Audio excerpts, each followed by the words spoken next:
केंद्रीय बजट एक परंपरा रही है। सरकारी बजट किसी वित्तीय वर्ष के लिए सरकार के अनुमानित राजस्व और व्यय का दस्तावेज होता है।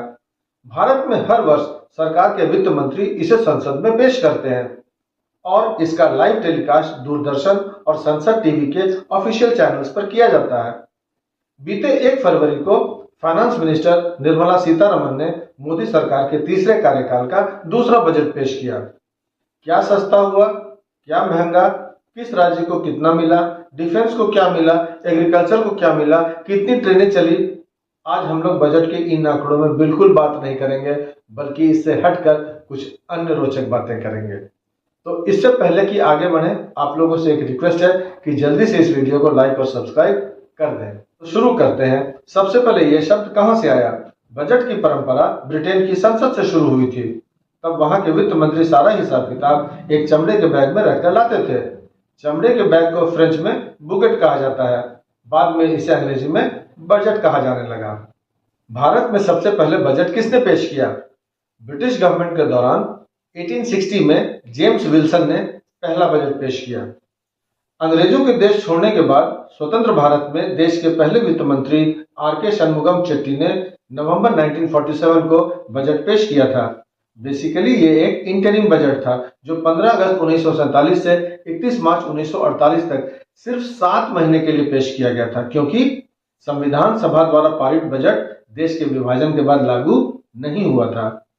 बजट पेश करने वाली पहली महिला कौन थी? पूर्व प्रधानमंत्री इंदिरा गांधी ने 1970 में यूनियन बजट पेश किया था और इस तरह वे बजट पेश करने वाली पहली महिला थी। उस समय उन्होंने वित्त का अतिरिक्त भार संभाल रखा था। आजाद भारत का पहला रेल बजट किसने पेश किया? आजादी के बाद भारत का पहला रेल बजट रेल मंत्री जॉन मथाई ने 2 दिसंबर 1947 को पेश किया था। 1924 में रेल बजट को जनरल बजट से अलग कर दिया गया था। तब से रेल बजट और जनरल बजट दोनों अलग अलग पेश किए जाते थे, पर सेंट्रल गवर्नमेंट ने 21 सितंबर 2016 को आम बजट के साथ रेल बजट की विलय को मंजूरी दे दी। इसीलिए 2017 से रेल बजट को जनरल बजट के साथ मिलाकर पेश किया जाता है। बजट प्रस्तुति के समय में परिवर्तन। पहले बजट शाम के 5 बजे पेश होता था। दरअसल ये ब्रिटिश परंपरा थी। 1999 से बजट सुबह 11 बजे पेश होने लगा। पूर्व वित्त मंत्री जसवंत सिंह ने 1999 में केंद्रीय बजट पेश करने का समय शाम 5 बजे से बदलकर सुबह 11 बजे कर दिया। बजट प्रस्तुति की तिथि में परिवर्तन। 2017 से पहले तक बजट को फरवरी के अंतिम दिन पेश किया जाता था। साल 2017 में तत्कालीन वित्त मंत्री अरुण जेटली ने पहली बार 1 फरवरी को बजट पेश किया था और तब से 1 फरवरी को बजट पेश करने की परंपरा जारी है। 1955 तक बजट अंग्रेजी में ही छपता था। 1956 से यह बजट हिंदी में भी छपने लगा। इसीलिए 1956 से बजट हिंदी और अंग्रेजी दोनों में तैयार किया जाता रहा है। भारत में बजट को 1947 से लेकर 2018 तक लाल रंग के ब्रीफ केस में पेश किया जाता था। यह परंपरा ब्रिटेन की बजट परंपरा से प्रेरित मानी जाती है। साल 2019 में वित्त मंत्री निर्मला सीतारमण ने इस औपनिवेशिक परंपरा को त्याग कर पारंपरिक बही खाता का सहारा लिया। उन्होंने बजट दस्तावेजों को ले जाने के लिए एक लाल कपड़े के फोल्डर का इस्तेमाल किया जिसमें डोरी लगी हुई थी और जिस पर राष्ट्रीय प्रतीक अंकित था। 2020 से 2 तरह का टैक्स सिस्टम आया, new tax regime, old tax regime. पहला पेपरलेस या डिजिटल बजट कब आया? पहली बार 2021 में पेपरलेस बजट पेश हुआ था। निर्मला सीतारमण ने इसे मेड इन इंडिया टैबलेट में पढ़ा था। यूनियन बजट ऐप लॉन्च हुआ और सभी सांसदों को बजट उनके मोबाइल पर मिला। सबसे लंबा भाषण। सबसे लंबा बजट भाषण देने का रिकॉर्ड निर्मला सीतारमण के पास है। उन्होंने 1 फरवरी 2020 को बजट पेश करते हुए 2 घंटे 42 मिनट तक भाषण दिया था।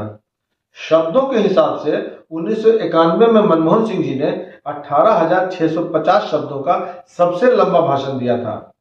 उससे पहले 2018 में अरुण जेटली जी का भाषण 18,604 शब्दों का था, जो दूसरे नंबर पर आता है।